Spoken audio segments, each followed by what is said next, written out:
This is, thank you for coming out, especially on a night like this. It is as everybody except one in the room can imagine, it is an humbling experience to be doing this for this guy and now in front of this guy. I said to Debbie, my greatest fear is I'll get to the end of this presentation and you all who are very well Bible geeked already will say, and? So, you're welcome to do that, but just don't do it to me. That's all I ask. So what we're going to do tonight is to start off with an exploration of some of the deeper background of the Gospel of Mark. And as you all know, this has been the focus largely because of the people in the room right above us. To take a look at Mark, to read Mark carefully. This seemed also a really good opportunity for us with Bible Geeks to do some deep plowing of Mark. And over the next 5 weeks that follow, and we'll make sure that we have that schedule for everybody, but over the next 5 weeks that follow, we're going to look much more topically. Tonight is going to be a little bit more of an overview because Michael Card, the contemporary Christian composer and performer, is also a really good biblical theologian.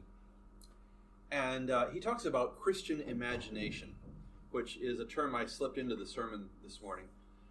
And it talks about an imagination that, we can take a Bible story, we can take a pericope of any kind, and we can delve into it. And our imagination, which is sort of the joining of the heart and the mind together, can go someplace with it that may or may not have any bearing on reality. But then there's such a thing as a biblically formed imagination, a biblically informed imagination. And so because of the fact that Mark, throughout the gospel, is going to be so dependent on us channeling into, if you will, the stories, the parables, the teachings, and looking at them not so much to say what is Jesus actually saying, but why would Mark have included that here? What is this showing us about Jesus? What's this telling us about Jesus? So because that's going to be the thrust of the next 5 sessions that we have, what I wanted to do tonight was to just take us into the presence of Mark and a little bit into his world, so that we could be thinking about the context from which he was going to be working. So in order to do that, because we are a group of followers of Jesus, before we do anything else serious, let's begin with some serious prayer. The Lord be with you. Also with you. Loving God, thank you for the opportunity to gather on this cold night in your presence, in each other's company, and in the company of your servant Mark. Thank you for the inspiration that drew him out of the world that he knew into a place where he was writing down the words of your Son. Thank you for the influence of Peter on Mark. Thank you for the inspiration that you have given to those who have looked at these writings over the centuries. And now, again, thank you for the presence of your Holy Spirit that is going to move through us as we look at these things tonight. We ask that you would open our eyes, open our ears, open our minds to be looking at these words, some of them very familiar, in a new and different way. Speak to us in your living word. We ask in Jesus' name. Amen. Yeah. So, the first thing is to sort of take a look at the way that we look at the Gospels. The church, the early church, talked about the Gospels in terms of the Evangelion kata whomever, Mark in this case, the Gospel according to Mark. And another way that they would say this is that the Evangelion is predominantly singular. So it's one Gospel with 4 different visions. It would be as though we experienced something and we had 4 different scribes in the context of this class who were going to be looking at that thing and going to be unpacking it in the ways in which your background, your context, your audience would be most impacted. Now that, again, okay, right, we got it, 4 Gospels. But remember that it is one Gospel, and it is the 4 different visions. So this is where I love the tetramorphs that we see in various places. And Mark actually asked me about this one day, and it was one of those times when you know these things and you think about these things until somebody asks you about this, and it's kind of like all the information just kind of went off to the side someplace. So I wanted to spend a little bit of time on this tonight. The Gospels have been symbolized throughout church history in a very uniform way, and we're going to zero in on Mark in just a moment. But if you look at the 4 Gospels, or the tetramorph as it's called when you see them all together, Matthew, throughout church history, will be symbolized with a man, Mark with a lion, Luke with either an ox or a bull, and John with the eagle. One of the ways that you can most clearly see this in a lot of Episcopal churches, a few other traditions that do this kind of thing carefully. If you see in a lot of Episcopal churches where the reading desk from which the lessons are read, not the pulpit, but the reading desk, will be on the back of an eagle. A lot of times you'll notice that. John being the primary carrier of the word throughout most of the history of the church. We're going to talk about that in just a second.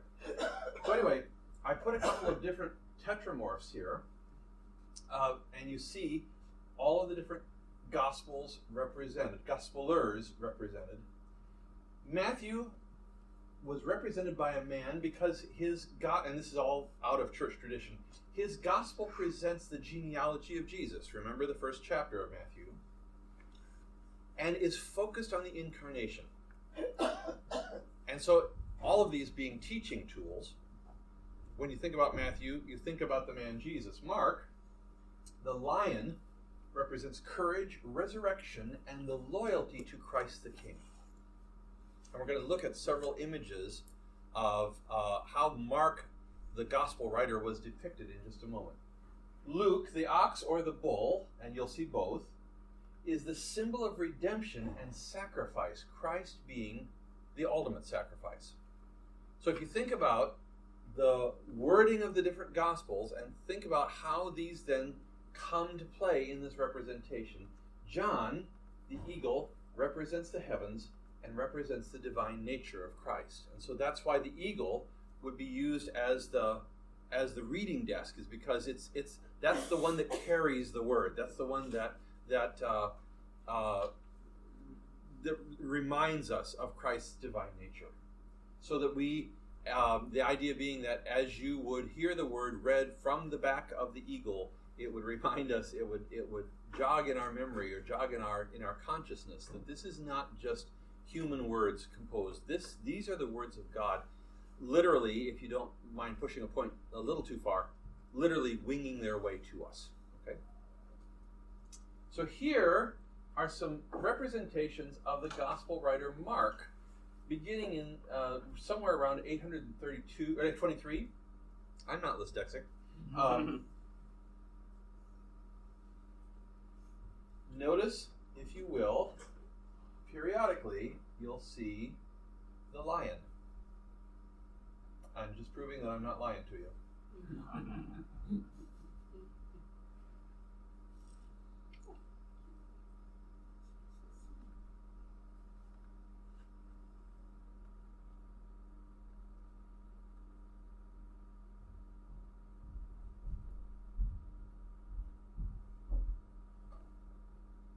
That I thought was very interesting. That is a 17th century primitive.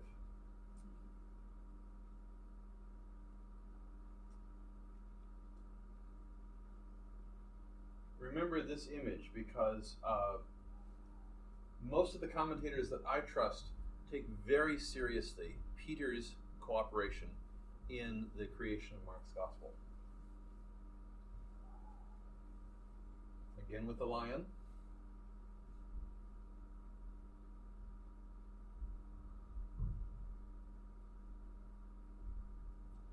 from St. Petersburg, from the Orthodox tradition. Probably the nastiest lion of any of them. But Mark has a halo. And then just one last one from the American stained glass tradition. I have no idea what Mark looks like, but the lion is there. This is from St. Mark's Church in Tampa. All right, now, what I want to do is go back through for just a second and look at these. What do you see in these? What does that image tell you? Because remember, the iconography that was done, the liturgical art that was done, the stained glass that was done, yes, there is a degree of artistic patronage that goes into this, but the point of it was to tell us about Scripture, to tell the story of Jesus, or to tell the story of the people who told the story of Jesus. So what do you see here? How does that strike you? The lion up in the upper right-hand corner he's looking at, Mm-hmm. Cherubim or something. Yeah. Like he's getting the word from above. Mm-hmm. Yeah. Being trumpeted to him. Uh-huh. Anything else? Is that wheat growing above him, or Some sort of grain. Remember the parable this morning. The first parable that we looked at is considered by most commentators to be one of the foundational parables for understanding of Mark, the casting of the grain, casting of the seed.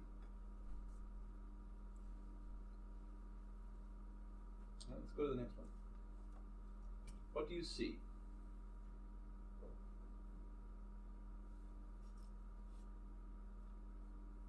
Vines bearing good fruit. Mm-hmm. Exactly. Good one.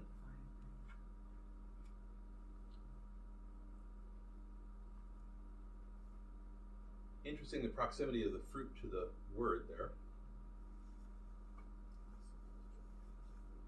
Mm-hmm. That's right.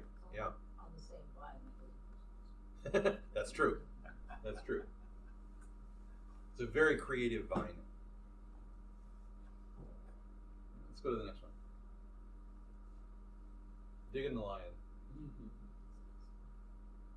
I think it gets best lion award.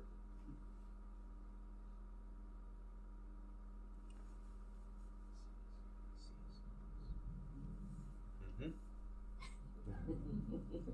Aren't necessarily the gaze of the lion? Is the lion looking at people who might be coming after the book, or is he looking out at people who are looking at Mark? See, that's a good question. I was actually, Terry, I was actually wondering that same thing when I chose this one. Mark's gaze is down onto the word. The lion's gaze, yeah. I'm not sure he's protective. I think he's actually, sort of searching. But that's just, it can go in a number of different ways. All right, what about that one? One of the most colorful. You're right. Ran out of ink in verse 8 of chapter 16. Yeah. Actually, ran out of ink in verse 8. Yeah. He wants to make sure that the point of the pen is, the feather pen is in good condition so that he will write correctly That's right. on the paper. The lion saying, "Let me have that thing. I'll sharpen that quill for you." The lion looks too happy. Yeah. He's laughing. Yeah. Might not know what a lion looks like. Well, do you want to say something? So it's striking to me, this picture in contrast to the previous picture. The previous picture, he wasn't, there's no indication that he's writing those words. He's reading them. Like he's Yeah. He's not even in a position to write. In your hand Contrast to the next Exactly. one where he's clearly writing. Good catch. All right, what's next? This is the illumination, really.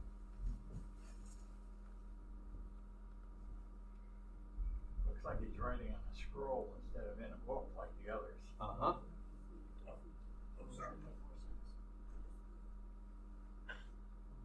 Again, context, right? Lion's mouth is open like he's saying something.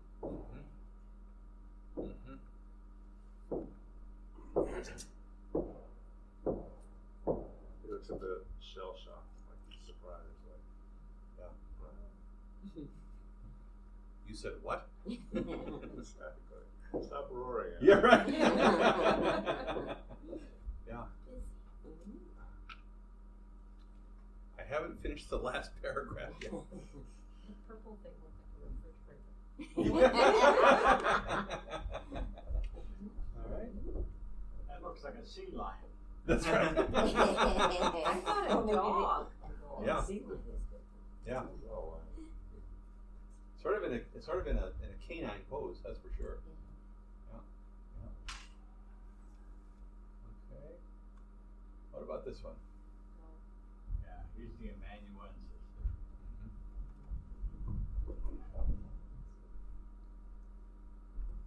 Their feet are on the foundation. That's and right. They're holding steady on the foundation of the written word. He only has 4 toes. And Peter looks like he's in action. Yeah. He's such a man of action. Oh, right. It's almost like he's saying, quit writing and go. Right. Yeah. Yeah.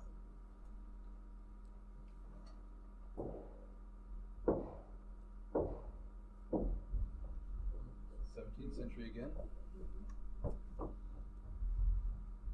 And he's looking up like he's getting inspiration from the cloud. Mm-hmm. Is that a hand from the cloud? The hand of God. Mm-hmm. Yeah. Mm-hmm. Sort of the automatic writing theory of inspiration. That's exactly right. The lion looks almost manly. Yeah. The divine word Right. Oh, the book is on the back of the lion. Uh-huh. He's sitting on the back. And the yeah, he is. And the lion, of course, has his own little manuscript there. Okay. This is the Orthodox one.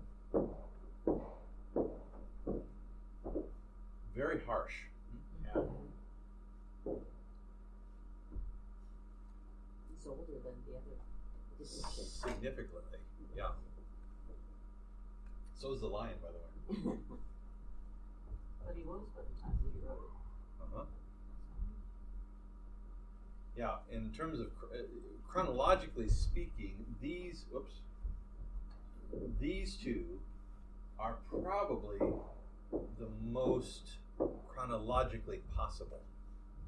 Because remember that if he was a young enough man to be involved, as we'll see he was in the early days of Jesus' ministry, by the time he would have aged at least 30 years by the time that he would be writing the gospel. Okay, and there's the lion.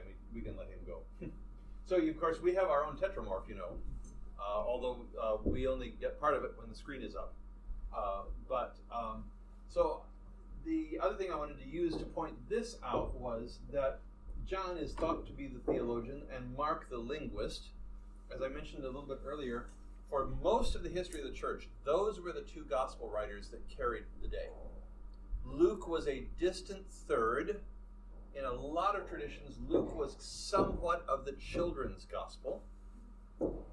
And then there was Mark. And Mark, for most of the history of the church, was thought to be sort of the redheaded stepchild, which I can say better than anybody else in the room, because this used to be red. Anyway,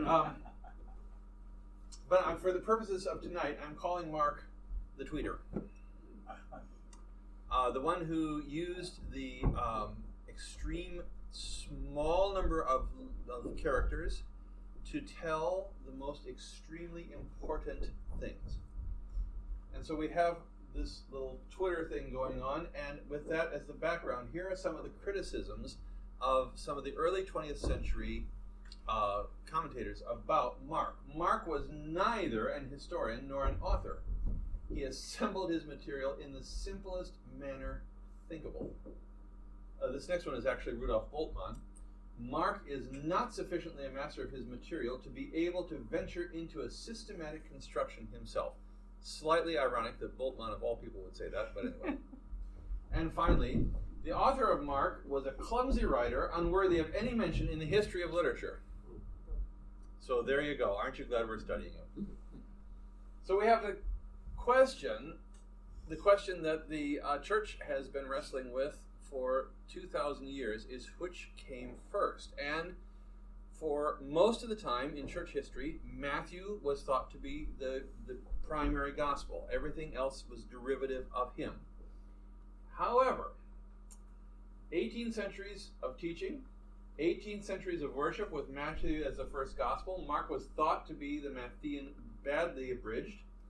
Augustine even said Mark imitated Matthew like a lackey.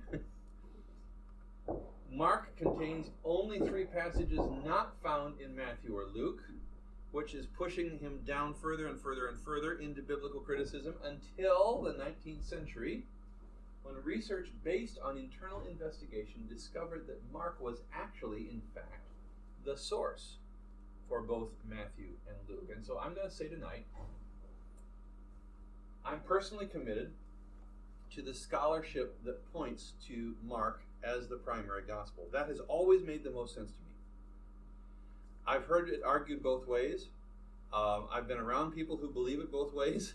I've heard it preached both ways. But as I was thinking about this, and by the way, I have to say, I'm thrilled to death to be teaching this because I love Mark. I've always loved Mark. Probably the best of any of the synoptics. John, still for me, is untouchable with any of the rest. But I'm committed to the primacy of Mark. I believe Mark was actually a skilled writer who chose to use street Greek.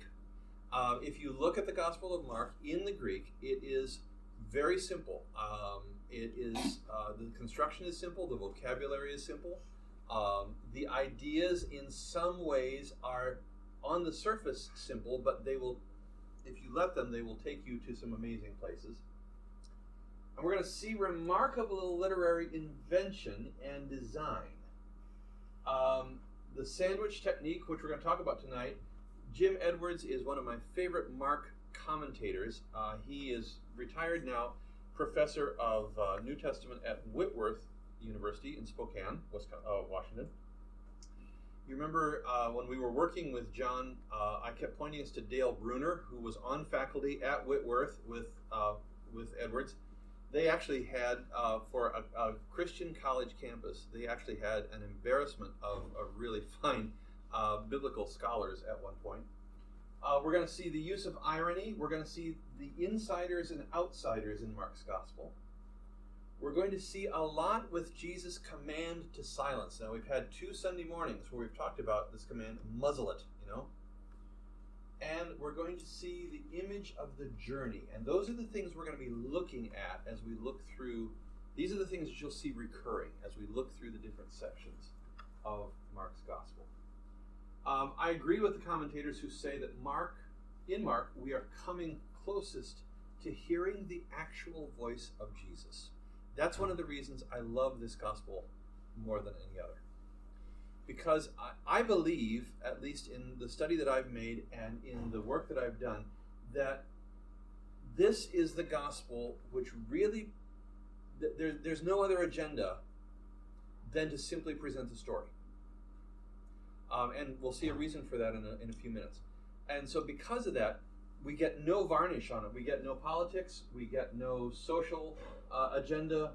Nothing like that. We simply get, in very precise terms, a clear understanding of what Jesus might have said. Unlike Luke, Mark wrote unself-consciously. Luke is constantly self-referencing. Because of the brevity of Mark's writing, we need to pay very, very close attention to the details he does include. This is where we get back to the tweets.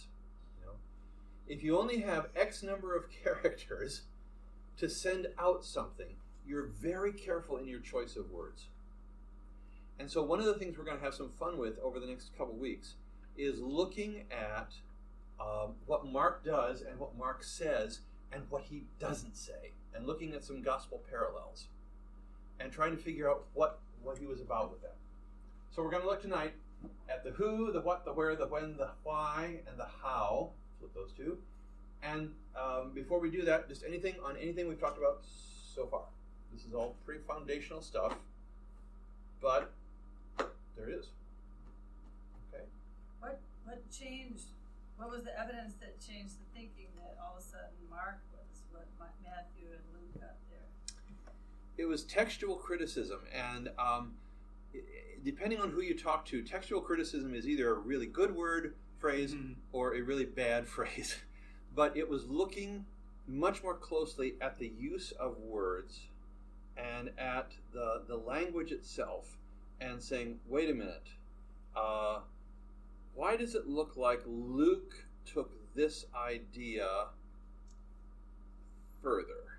And why it would be easier if you lay two accounts up next to each other. It would be far easier to elaborate it out than it would for the sake of writing the gospel to say too much. Our human propensity is to excess. If I'm going to tell a story, the next time Tom Petzigas tells it, he will probably tell it differently, and he'll probably add to it because there are things that I left out. Yes, that's true. Okay. Ryan, what would you say about that? In addition to that, so I think the initial observation that led to it was, and I forget, was it Streeter? I can't remember the guy's name. If you operate on the assumption that Matthew was the first gospel, there are an awful lot of times where Mark and Luke agreed with each other in a reading of a certain story against Matthew. Mm-hmm. And so the observation was striking. It was like, well, if Matthew was first, then Mark and Luke agreeing against Matthew, if they were supposedly both independently derivative, seemed awfully coincidental. So then there started to be observation, so like digging into that. Well, what about Matthew and Luke? Do they ever agree against Mark? In fact, they do. Mm-hmm. Do Mark and Luke agree against Matthew? Seldom. And so then they said, okay, Mark and Luke are agreeing against Matthew. Mark and Matthew are agreeing against Luke, but Matthew and Luke are almost never agreeing against Mark. So it is likely, along with the logic that you just gave, mm-hmm. the Markan priority is the likely solution to that problem. Yeah. It's kind of a biblical shell game in a way. Yes. Just to be flat out honest about it. Yeah. Now, this explanation comes from somebody who would call himself a Matthean prioritist. So I would. There's still lots of discussion, so much ink being spilled on this particular story. Sure. But that particular observation is the one that has carried the day. Yeah. As we've said before in this room, it's the kind of thing that allows PhD dissertations to be written. That is very true. So, not to take you too far off script, if you have ever heard of Q, has that ever come up? If anybody's ever heard somebody talk about The Q source. Yeah. So the thing is, when they came with this observation that Matthew, or they believe that Matthew and Luke are a derivative from Mark, there's the question of, well, where's all the material that Matthew and Luke both have that isn't in Mark? Mm-hmm. And so there's this hypothesis Q, which is the first, I don't know what the German word for source is, but apparently begins with a Q. And the Germans came up with it, so it was an abbreviation for source. So there's this idea of this extra source called Q, mm-hmm. that Matthew and Luke both possessed Mark and Q, and that's where their Gospels came from. Yeah. Okay. I'm just wondering, did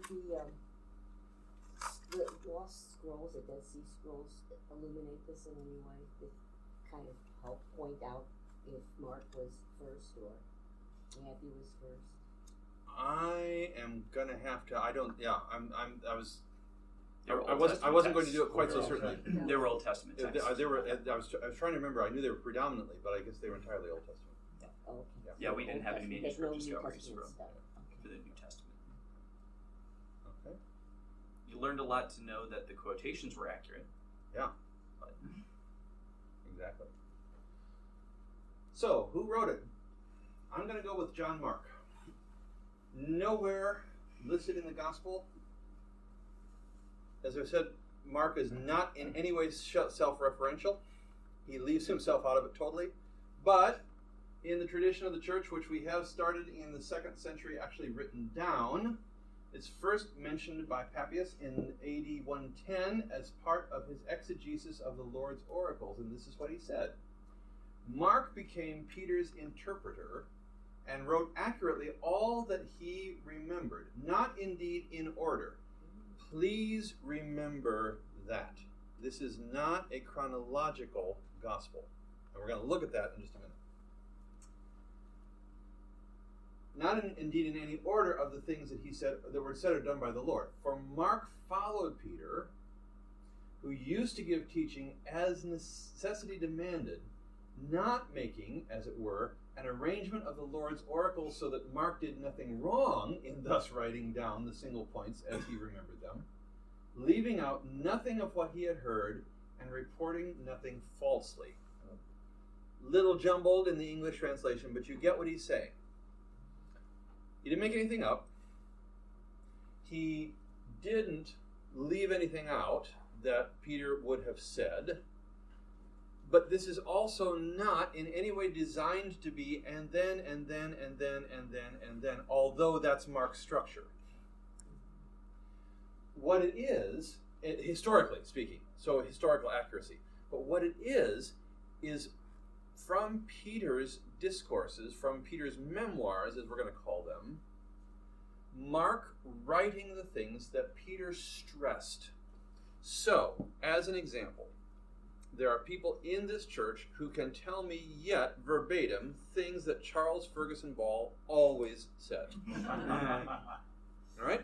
Or that David Worth said, or that, pick the foregoing pastor.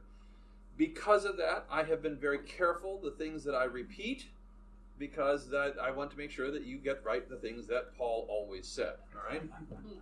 So, but that's the idea. Now, do we get those things in the exact order in which Dr. Ball said them? Absolutely not. Because the different circumstances will come up with, oh, that reminds me of the day that, fill in the blank, right? So this is what we have in Mark's gospel. We have Peter who is remembering the things that Jesus said. Peter who's lecturing, really, off the Jesus notes, if you will. And Mark, who later on, with Peter's help, is writing them down. Remind me in the story that you always told about, fill in the blank, what Jesus said about, fill in the blank. All right? Now, does this do anything to deflate the gospel? I don't think so at all. I think it actually enhances it. Because we're not looking at it in the kind of thing that you would do on a spreadsheet or a timeline, but we are looking at it again as the words of Jesus shared. Okay? Does that make anybody's toes slightly curl? All right. Mark's gospel can be considered to be Peter's memoirs, as we said. Who was John Mark? John Mark was the son of a woman named Mary, who hosted many early church gatherings, reference point Acts 12:12. As such, John Mark grew up in the first house church, as we would call them today. Tradition suggests that this is the house where the Last Supper was observed. And tradition also suggests that the young man carrying the water jug in Mark 14:13 was in fact Mark himself. So, by the way, tradition suggests was John Mark the young man who ran away in the yeah. Mm-hmm. John Mark was a cousin to Barnabas. You all probably remember that he was the travel agent for Saul and Barnabas on the first missionary journey. He quit, probably got a better offer in Acts 13:13, just teasing with that. In AD 50, he returned to Cyprus with Barnabas. That was the whole thing after the Jerusalem Council. Who's going to take him? Who's going to take him? Who trusts him? Etc., etc. And a decade later, he's reconciled to Paul, and that's recorded 2 different places in the New Testament.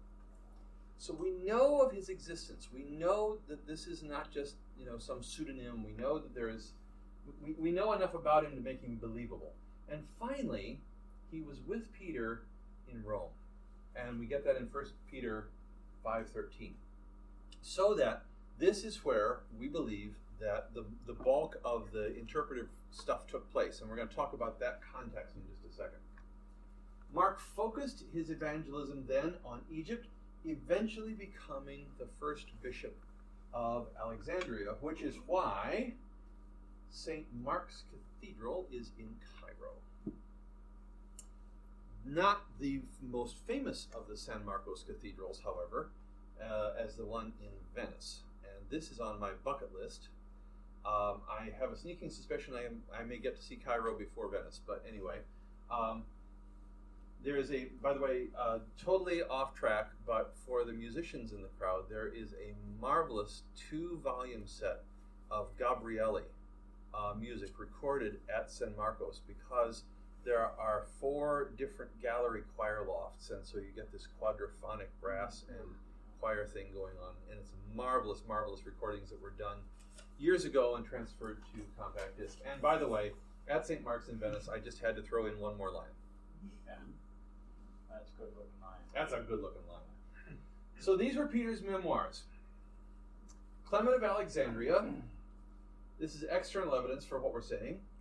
In other words, beyond Scripture. When Peter preached the word publicly in Rome and declared the gospel by the Spirit, many who were present requested Mark, who had been for a long time his follower and who remembered his sayings, to write down what had been proclaimed. Having composed the gospel, Mark gave it to those who requested it. Simple enough. Also explains some of the structure of Mark's gospel. Goes along for me with the Markan primacy.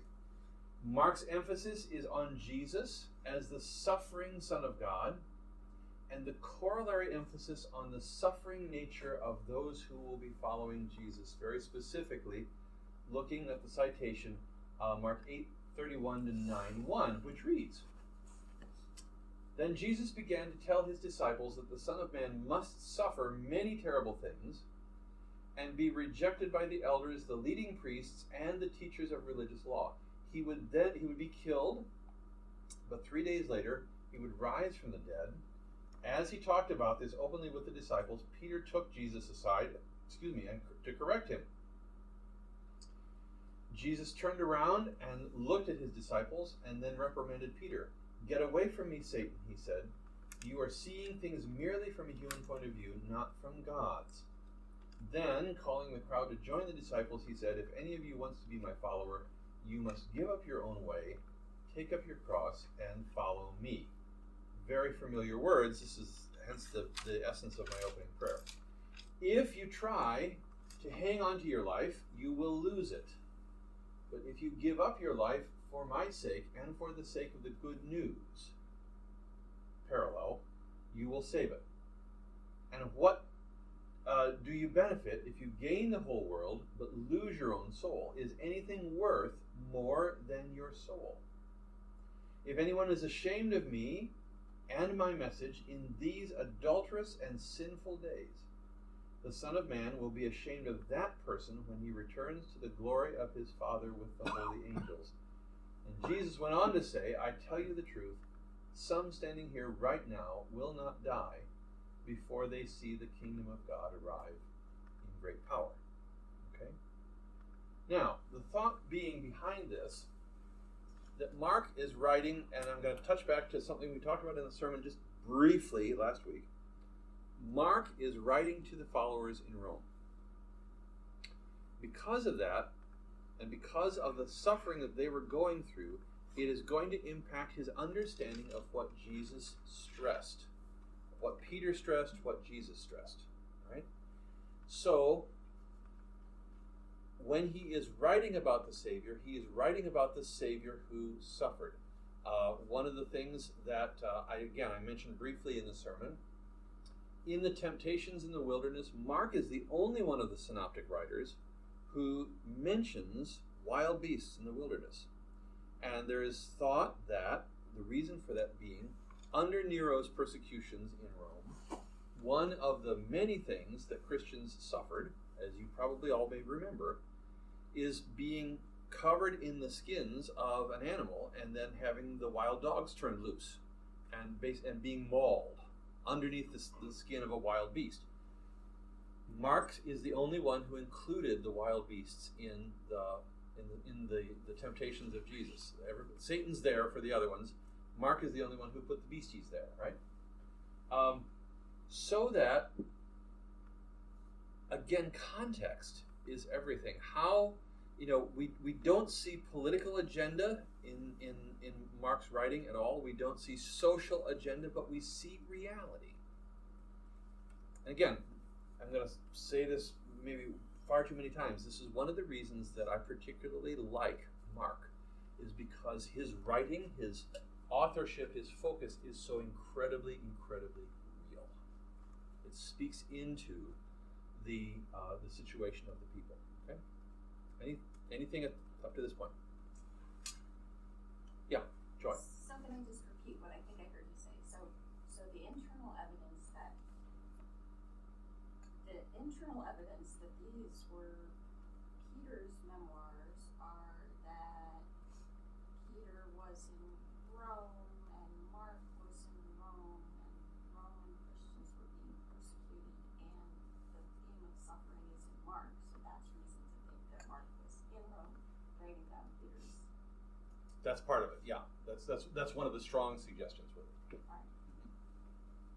And we can place Peter in Rome, Peter and Paul actually both in Rome, around the time. So we're going to get to it in a minute, but the dating of Mark's gospel is going to be most people agree somewhere between 68, 69, something like that, so that it would be a few years into the persecutions of the Christians after the Great Roman Fire, which was 64, I believe. And it would have been enough for the community to be experiencing more than just a passing, era of persecution. Because we can put everybody there, and also we're going to go into a little bit more of the evidence that suggests the Roman location of this. Yeah. Okay. All right. So Mark's emphasis on Jesus as the suffering servant, we talked about. Mark's unique references to Jesus confronting the wild beasts, we just talked about. Internal and external evidence. There was a rhetorician, I think that's the way you say that word, a teacher of rhetoric anyway, who lived in Rome in 68 on, who makes a reference to two young princes who, in his opinion, were precocious but without maturity or depth. Their parents were both professed Christians, and so my question is, what Markan reference might that remind you of? You're hours away from it. These two young guys who had all the precociousness, but they had no depth, they had no maturity. Seeds scattered on the, what, Ruth? That's what I'm saying, is that the scattered seed. The seed scattered on the shallow ground. Exactly, yeah. Again, a Markan reference in detail, and happening in Rome, all right? Listen, there it is. The farmer went out and he scattered the seed, and we talked about this parable. The other seed fell among, and we're moving forward. Jesus also said the kingdom of God is like the farmer who scatters the seed on the ground night and day. We talked about that.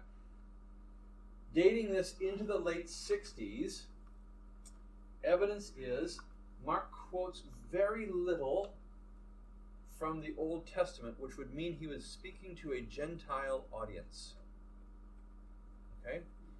He's not going to rely, like Matthew, on there are obvious places where he does, and this is again, we can ask why in those particular places. But Mark also explains Jewish customs, and there are 3 citations for that.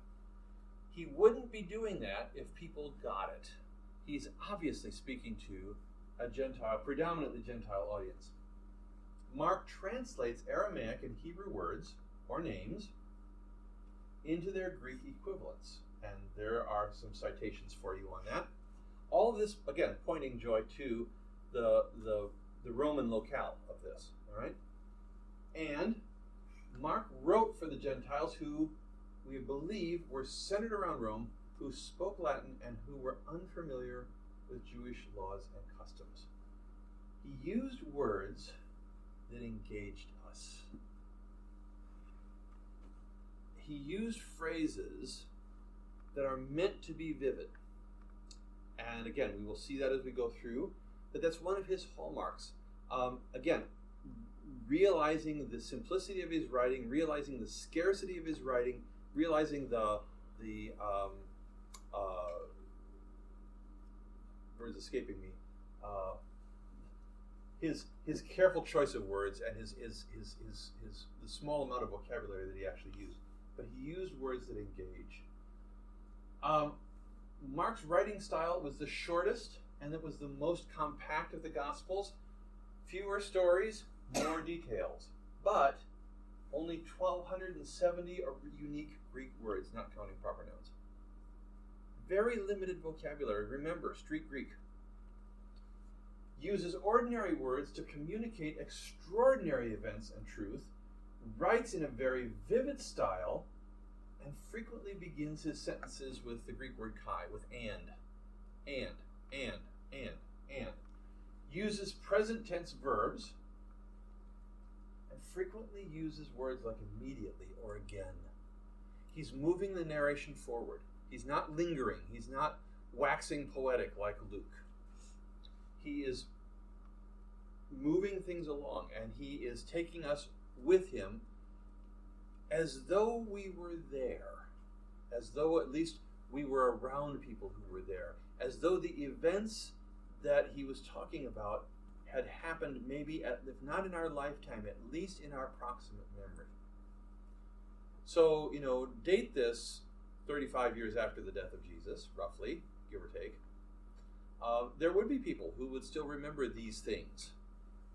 And there would still be people who would have been told these stories in various ways. And the oral tradition would have moved things along, but there would have been living proof of many of the things that were said. So we didn't have to repeat and repeat and repeat.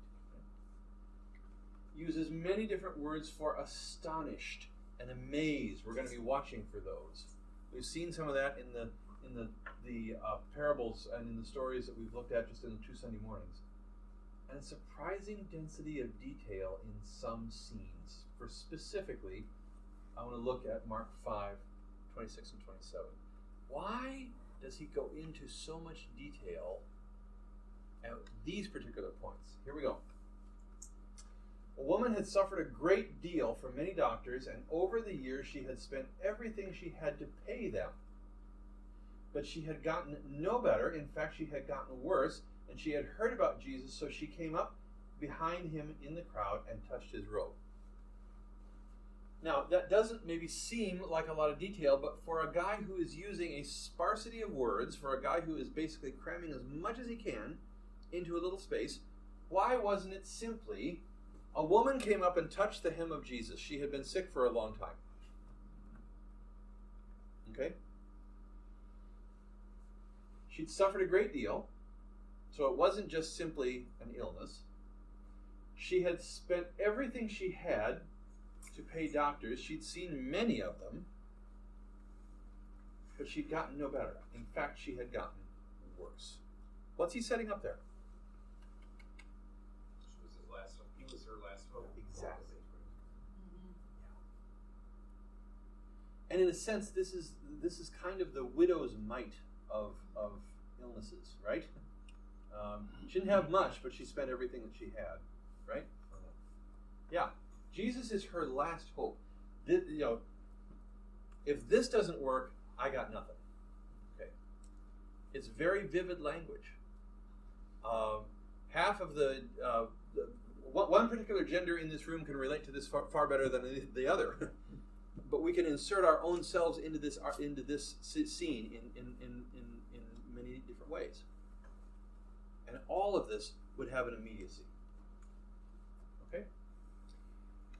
Edwards calls Mark an allegro narrative, and if you're familiar with music at all, you know what that means. It's going to go like this. There's no adagio. There's no walking, sort of pausing, loitering, smelling the flowers. Isn't that a pretty sky kind of thing? This is moving along like this. All right. The stories, I love this, are set side by side like building blocks with virtually no editorial mortar between them. and like a minimalist play with a full focus on the central character, Jesus. One of the things that you will notice as we read the Gospel of Mark, if you think of it theatrically, in the Gospel, in ways that Matthew and Luke and even John don't accomplish, the follow spot, if you will, from the balcony is always going to be on Jesus. The focus is always going to be on Jesus. There is no stepping out of that. Okay. So again, this reinforces that we have probably the clearest understanding of I won't use the word exact, that carries too many connotations. The clearest understanding of the clarity of the things that Jesus really said. From Jesus' mouth to Peter's ear to Mark's pen. Okay. Mark uses this thing called a sandwich technique by some commentators, and he interprets a story by inserting a seemingly unrelated story into it. So you have the main story, you have the second story, which interprets as a way of explaining the point of the main story, and then you have the main story resolving itself. And this is what I'd like to spend some time on now, because this is a familiar passage. It should be very familiar, actually. But I want you to see how he does this, and let's talk about what you see here. Jesus got into the boat again and went back to the other side of the lake, where a large crowd gathered around him on the shore. And then a leader of the local synagogue, whose name was Jairus, arrived. And when he saw Jesus, he fell at his feet, pleading fervently with him. "My little daughter is dying," he said. "Please come lay your hands on her. Heal her so she can live." Jesus went with him, and all the people followed, crowding around him. Let's see this thing. This is going to be good. I told you something like this could happen. Right? Insert story. That's the A prime. All right? Insert this story. A woman in the crowd had suffered for 12 years with constant bleeding. I told you to be familiar. She had suffered a very great deal from many doctors, and over the years she had spent everything she had to pay them, but she had gotten no better. In fact, she had gotten worse. She had heard about Jesus, so she came up behind him through the crowd and touched his robe. For she thought to herself, "If I can just touch his robe, I will be healed." Immediately the bleeding stopped, and she could feel in her body that she had been healed of her terrible condition. Jesus realized at once that healing power had gone out from him, so he turned around to the crowd and said, "Who touched my robe?"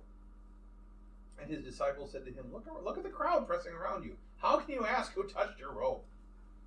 But he kept looking around to see who had done it. And then the frightened woman, trembling at the realization of what had happened to her, came and fell on her knees in front of him and told him what she had done. And he said to her, "Daughter, your faith has made you well. Go in peace, your suffering is over." Now back to the A story. While he was still speaking to her, messengers arrived from the home of Jairus, the leader of the synagogue, and they told him, "Your daughter is dead. There's no use troubling the teacher now." And I have to say, just editorially, right at the moment, this is one of my absolute favorite stories in the New Testament. But Jairus overheard, or the better word is ignored them, and said to Jairus, Jesus did, "Don't be afraid, just have faith."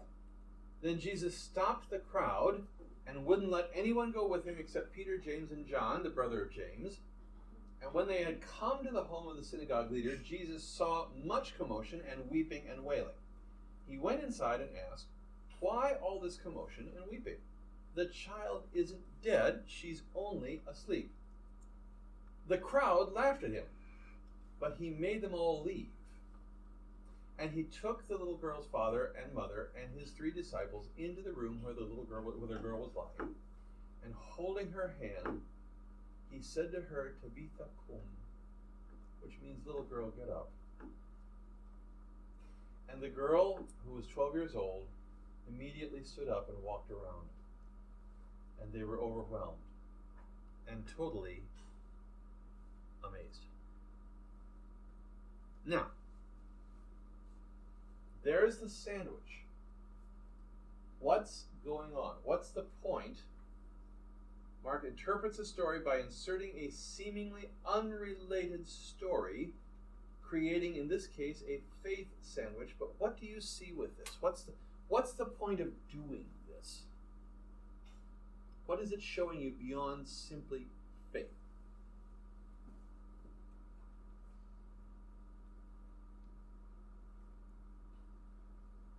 These people really had no relationship to Jesus before him. They had no reason to have standing.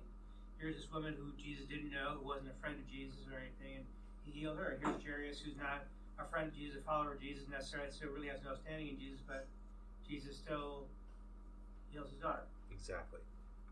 One of the things in common, both of the healings were outsiders, as we would say, in the inside. I hope, by the way, I hope that's not offensive language to anybody, but it's a common way of talking about these kinds of things in Mark's gospel. So if it is, let me know, but I'm going to use it until somebody objects. It talks about insiders and outsiders. Both of these are outsiders. Yeah, exactly. What else? He has time for people in need. Yeah. In both instances, he stops what he's doing to listen to Jairus and says, all right, let's go. And he stops what he's doing there as the woman comes up. Good. What else? In both instances, people doubted. Mm-hmm. That's right. There were outsiders who were faithing him. Let's just verb the noun. All right. And there were the mockers. There were the scoffers and maybe even his own disciples who say, "What do you mean somebody touched you?" Yeah, everybody's touching you. Get over yourself. Yeah. Tom. But yeah, the story's like going this way, and then all of a sudden there's a hook, a change. Yeah. And it's like you say, "Hey, wait a minute, what else is going on?" So it's a hook that keeps you interested to know what's going to happen. That's the way I saw it. Exactly. This is not one that you sort of put down and yawn and say, "Are there more cookies?" Yeah. I was in a study a few weeks ago, and someone made the point about when at touch, in both cases, Jesus is either being touched or touching. It's a very human thing to be doing, and that we're bringing humanity to the miracle of something. Yeah, and especially, again, I don't mean anything demeaning by this, but we have to remember who this is. This is Mark pointing to Jesus, to God incarnate, right? Okay. Yeah. So exactly, there is a touch. It's not just simply an otherworldly gaze, right? Exactly. There's the human interaction. What else?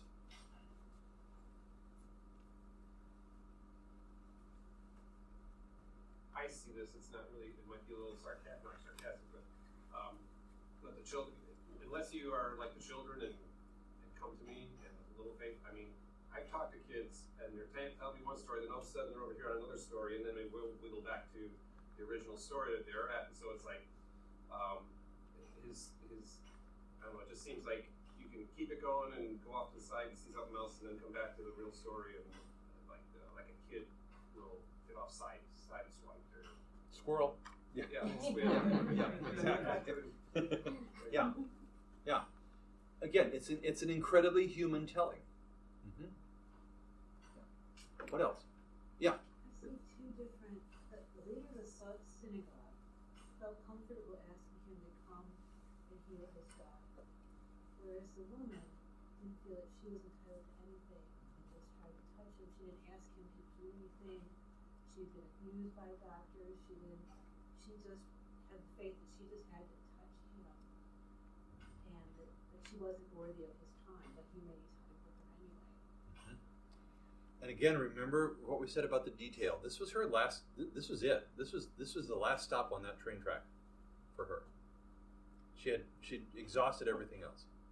Okay, okay. You tell me. I mean, in a way, it's the leper washing in the river, right? You tell me to do this. Okay. And yet here goes. Ryan, you're looking very thoughtful.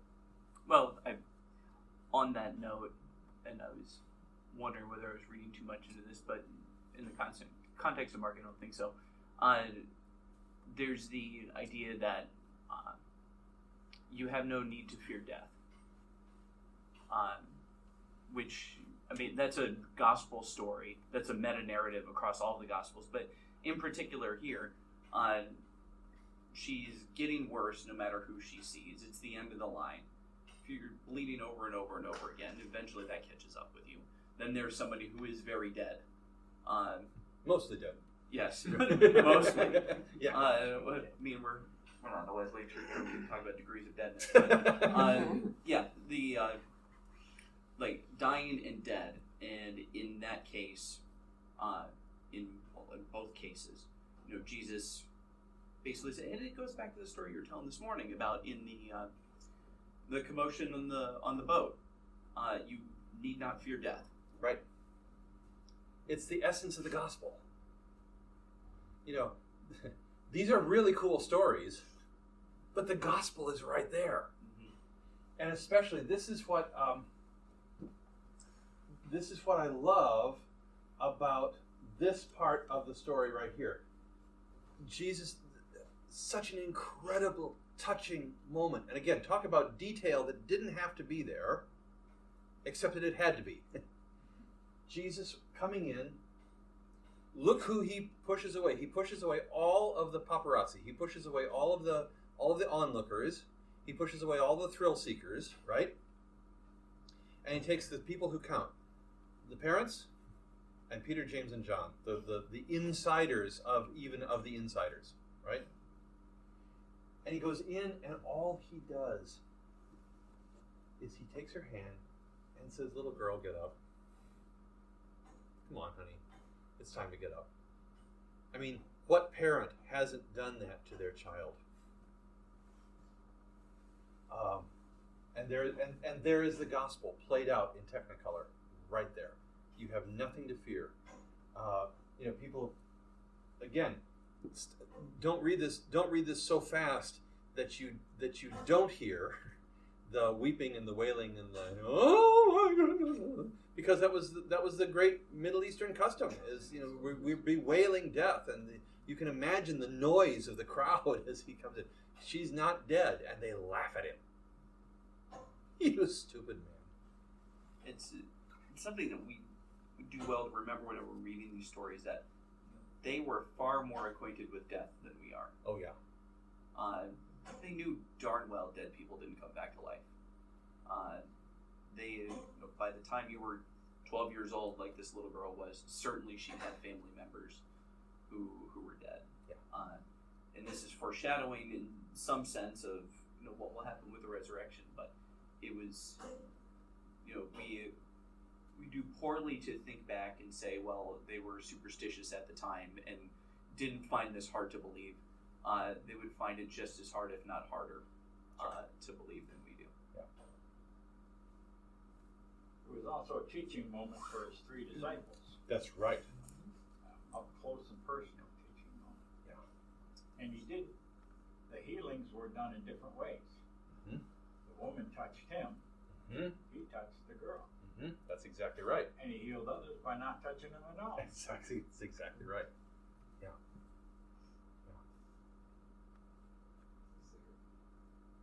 Is there any commentary of why he throws in word like Talitha Kalum? I mean, he could have said, and then explain, "Little girl, get up." When he says he's not dead, why couldn't he said she's not dead? In Hebrew, is there any commentary of why he would throw those certain phrases in? Is that I'm just the commentators that Ryan, I don't know if you've got anything on this. The commentators that I have read on that say that is even more solid. That's one of the phrases, by the way. That's even more solid evidence of the dictation of what Jesus actually said, reported by Peter, reported to Mark, translated to Rome. I got that too, yeah. But I'm sure he said something about the girl's not dead. He may not have said in Greek too, so I'm just curious if there's any the phrase that he did use, any reasons for it at all. So I'm going to go on purely Pauline conjecture here, and that's small p Pauline conjecture. Pauline? Pauline, yeah, exactly. Not Pauline. Right, exactly. And that is that the death didn't matter. The resurrection did. And, this wasn't a matter of, mystical words being spoken over the dead body kind of thing. It literally was.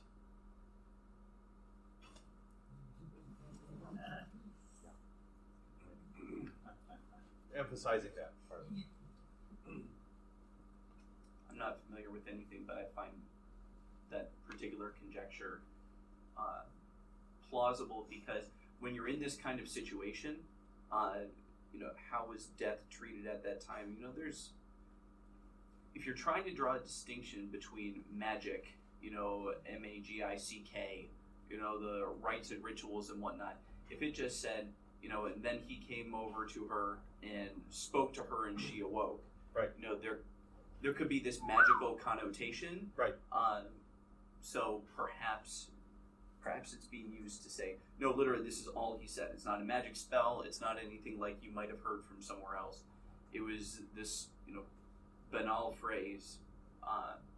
Funny get up. But I think, Mark, if you'd like to enter a PhD program, you might have a thesis idea. Yeah, right. Exactly. Because it is a good question. Why is Rabboni, quoted as well in the resurrection narrative? Yeah. Whereas nothing else is translated like that. I don't know. What does it mean that she was 12 years old? 12 years of bleeding on the older woman's part. Yep. That parallel was Exactly. Yeah. In this, it's not him being the magician. In both of these instances, the person who was healed had to take the active part. He says, "Woman, your faith saved you." Right. The girl getting up saves her. Mm-hmm. Instead of claiming that he done all this. Levitated. Exactly. Yeah. But that is consistent through many parts of the gospel. You have to do something to be healed. Exactly. Whether it's taking the active role as that woman did, or whether it's selective washing, or there's got to be something. It isn't just a done to. Exactly. Anything else that you saw as you think about these?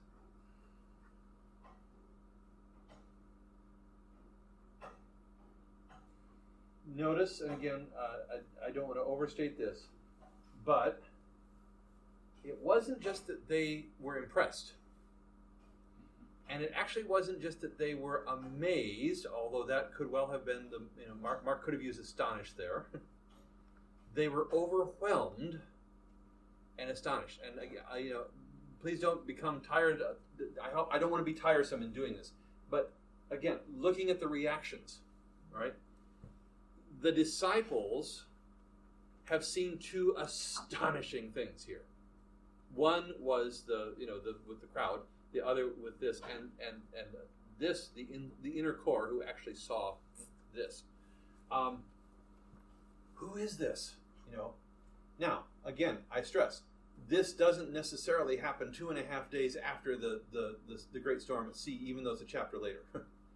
This can be wildly different part of the ministry of life and ministry of Jesus, which even lends more to the fact that they are still astonished and amazed, overwhelmed and amazed. Right? Interestingly, I'm double checking myself here. We don't know what her reaction was, really. We know that with the crowd pressing around you, those around and then have done it. Then the frightened woman, trembling at the realization of what had happened. So she had some fear, but that was all we really know about her, and he spoke to her. And again, notice that what happens here is going to happen again and again and again and again and again in Mark's Gospel. As I mentioned last week at the start of the sermon, there will be very little resolution, including the joke that Ryan made about the pen and running out of ink at Mark 16:8. This is a gospel of beginnings.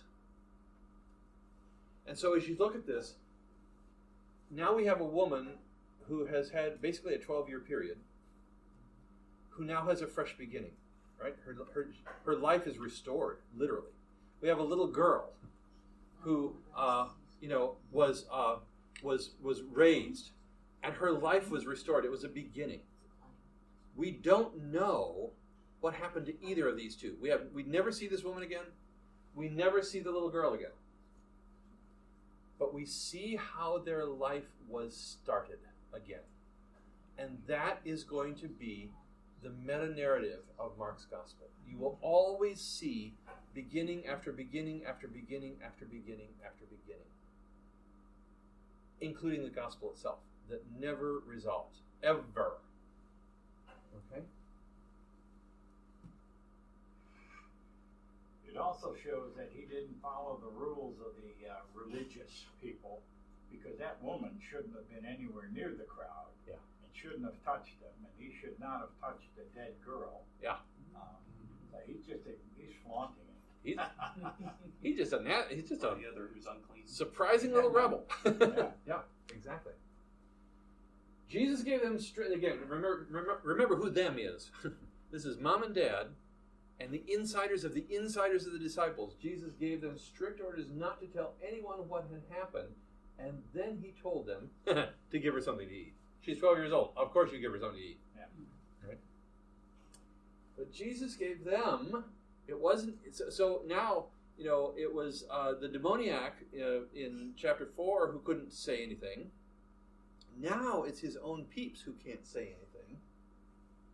We touched on that last week, but we're just a refresher. Why? Why do we not want this told? Why do we not want this shouted from the rooftops? He healed his girl. Look, the one dancing out there in the yard right now, she was dead a few minutes ago. Why do we not want that known? You didn't want the sensationalism. We had enough problems with crowds without adding to it. Everybody be coming around just to see your And just to get the miracles. Yeah. It wasn't time for his glory to be revealed. But I'm going to drive it home just a little bit further. He didn't come to do miracles. And I think of all the things, and this may be more autobiographical than anything else, but I'll say it in the company of friends. Of all the things that we know about Jesus in the Gospels, that's the one that I have the hardest time remembering. Because I've heard it preached over the years again and again and again. I've probably preached it over the years again and again. Jesus came and did all these wonderful things and da-da-da-da-da-da. And you present it as a package deal, all of which is true. But that's not why he came. He didn't come to heal the woman. He didn't come to calm the storm. He didn't come to raise the little girl. He didn't come to do any of those things. That's not why he came. All of those things happened. I'm looking at Marianne, and I'm just going to use you as an example, if I may. You have a mission to accomplish, but you as a doctor can see and diagnose people and suggest things to them as you walk past them, but that's not why you came. And that's the thing we have to remember about Jesus, especially Mark's Jesus. The others also, but especially Mark's Jesus. Okay? So, use of irony. The religious leaders are in ongoing combat with Jesus, other than, of course, a few people like the synagogue leader. It's the faith of the Syrophoenician Gentile woman that is lauded, that is one of the examples of the outsiders. Okay? The irony, Jesus' family and disciples are slow to catch on to who he is. The outsiders respond immediately. And I deliberately chose Mark's word there. Jesus restores alien outsiders. Jesus becomes an outsider himself by doing these things. Mark is going to play with that kind of irony every chance that he gets. We've already talked about it in the gospel, in the portions of the gospel that we look at, the pericopes we look at. So what Mark is demanding of us is that we drop any preoccupations of what God and God's Messiah are like in order to experience the new teaching with authority that they experienced in the synagogue, and to understand that new wine requires new wineskins. New teaching requires a new brain, literally. And so what we're going to be talking about in the weeks to come, as we unpack more and more specific things, just like we did the little sandwich there, is remembering this, dropping our preconceived notions, preconceptions of what God and God's Messiah are supposed to be like. In order to see what Mark is actually going to show us. He's using words to engage us. He's giving eyewitness accounts of Jesus, of the things that Jesus is doing and saying.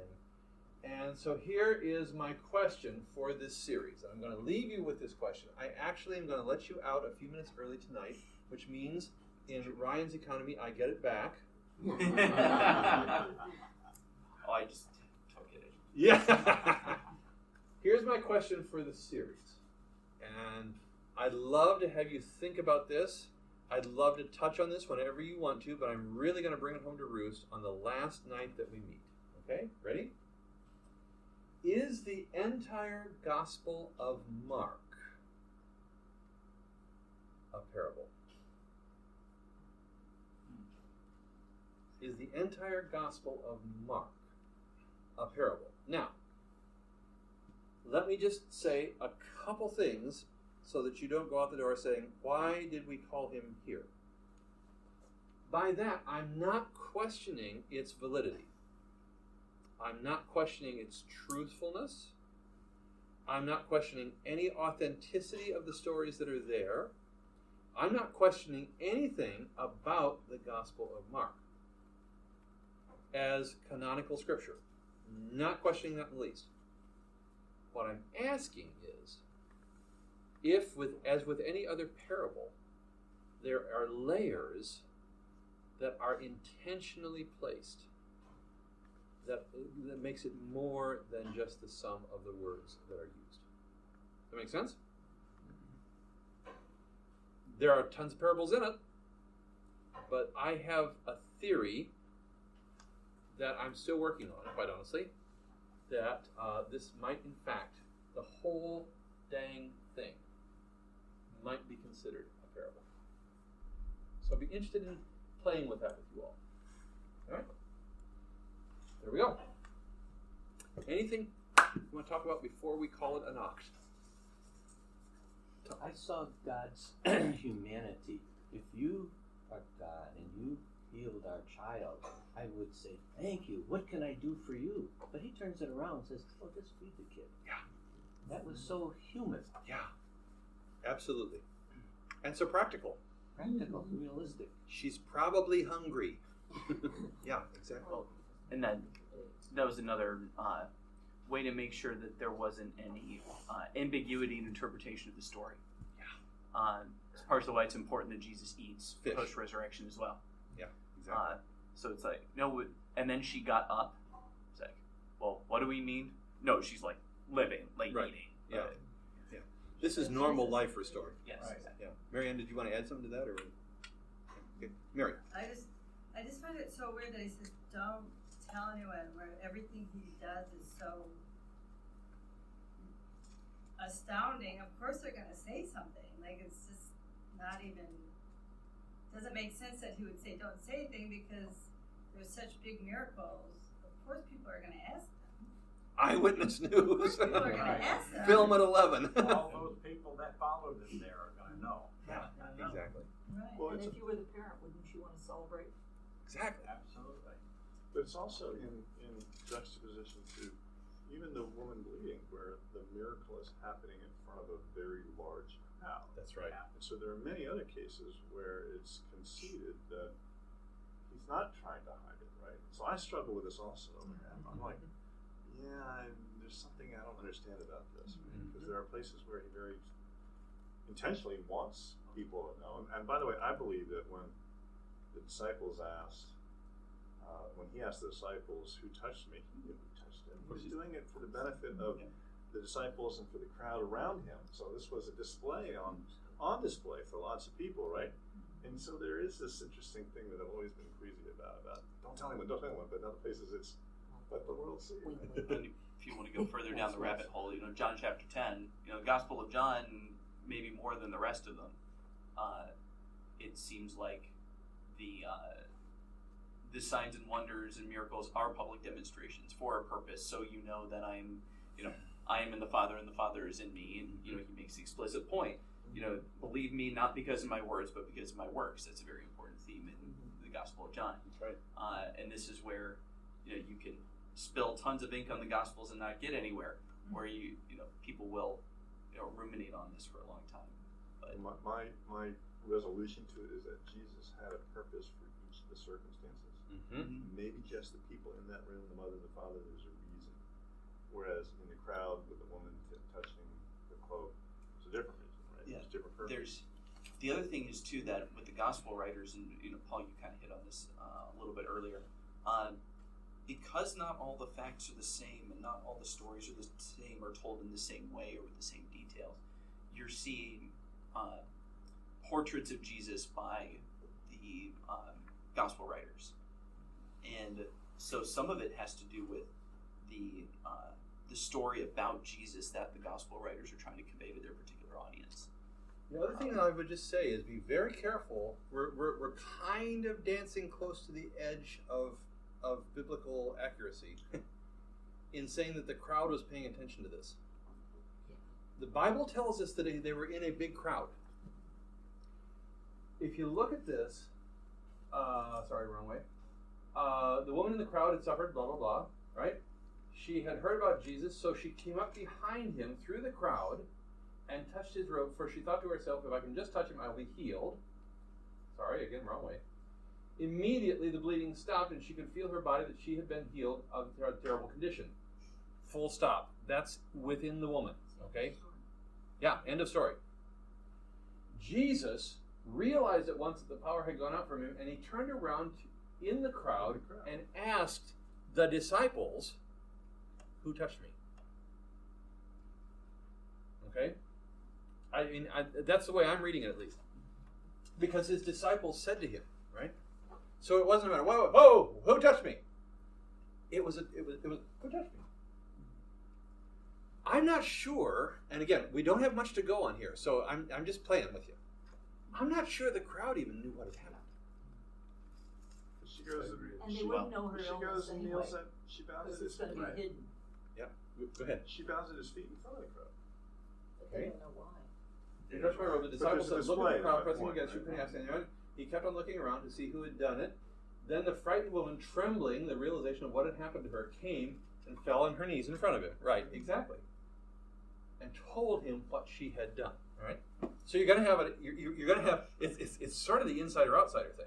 You're going to have the people right around who are watching this whole thing play out. But I don't know. It just it's not really a full public spectacle. Although it's not like she jumped up and Yeah. started yelling. Yeah. I think it's more reasonable to believe the crowd was there. But I hear what you're saying. It doesn't Yeah, sure. support my thought. If you press it far enough, there's the feeding stories Yeah. in Mark as well. Yeah, where you Sorry. Yeah, I was going to say that's coming. Yeah. Now that is Mark chapter 8 and onward, I won't steal any. There is a turn at some point where no longer everybody's told to be silent. Right. Yep. The other quick thing about the outsider thing, to go back to the point about where is this being written, to which audience, certainly there's a narrative in all the Gospels. Part of the message of Jesus' Gospel is the inclusion of all humanity within the New Covenant, which is, even though this came through the Jewish people as the promises to Abraham and to Moses and David, etc., but it is for everybody. The covenant with Abraham is a macro narrative.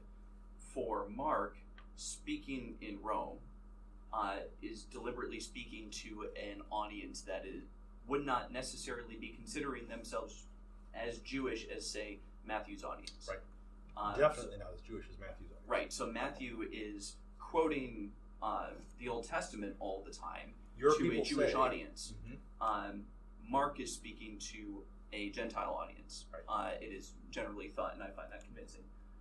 And so the emphasis of the inclusion of people who are either outside of the Jewish covenant, say like with the leper or with the woman who are unclean, or just non-Jewish generally, is part of Mark's point. And hence also like the explanation of the Aramaic and things like that. Exactly. Right. Yeah, Okay. translating that out of the You have some Aramaic. people in the back. Yep. I just noticed when you mentioned frightened woman came in trembling. That's an example of repentance, blessing first, then repentance instead of repentance and blessing. So that's it. Seems like Absolutely. Absolutely. And again, I mean, this is not to put too fine a point on it. Again, we see exactly what happened in the boat. When she realizes the radically overused word awesomeness of what has just happened to her. Who is this guy? Now, obviously, she had to have functional faith to even push her way through the crowd and say, "I'm going to touch this robe," right? So it was her faith, and that's the meta narrative of this whole sandwich, this faith sandwich. But, wait a minute, this actually worked. All right. One thing. Yeah. Thanks, Larry. There's a story in Luke where the rich young ruler's in hell, and he's saying to Jesus, go, I know I'm in torment, go tell my family, and he basically says, well, if they don't have faith already, even no matter what, everything I've done, and somebody coming back from the dead is going to help me. So here in both of these stories, like, the faith came first. Yeah. And so they, Jesus wasn't saying, come to me, I'll heal you, then you can have faith. Right. You have to have faith first. And not even your faith, in the case of the daughter, Right. the faith of dad. Yeah. Joy. So thinking more about why did he tell people not to tell anybody in chapter 1, there's this man with leprosy who comes up and says, will you heal me? And Jesus heals him, and he sent him away at once with a strong warning. See to it that you don't tell anyone, tell this to anyone, go show yourself to the priest. Instead, he went out and began to talk freely. As a result, Jesus could no longer enter a town openly, but stayed outside in lonely places. Yeah. And so maybe they're just really practical reasons, right? Yeah. Yeah. When I have a lunch appointment, I can't.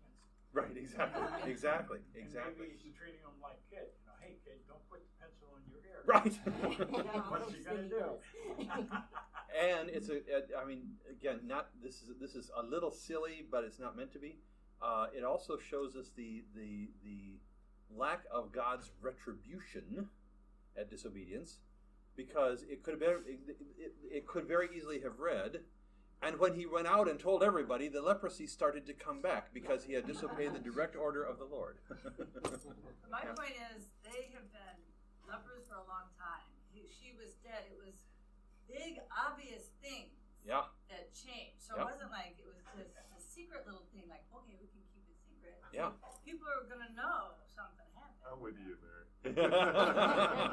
We'll talk more about this. In any other situation like that, God's has given them a command and they have the choice to obey it or not. Doesn't it make you wonder what would have happened in their lives if they had obeyed it? I mean, he said it for a reason, with authority. How would things have been different if they had obeyed it? Yeah. I'm just curious. Food for thought for weeks to come. All right. Thanks, gang.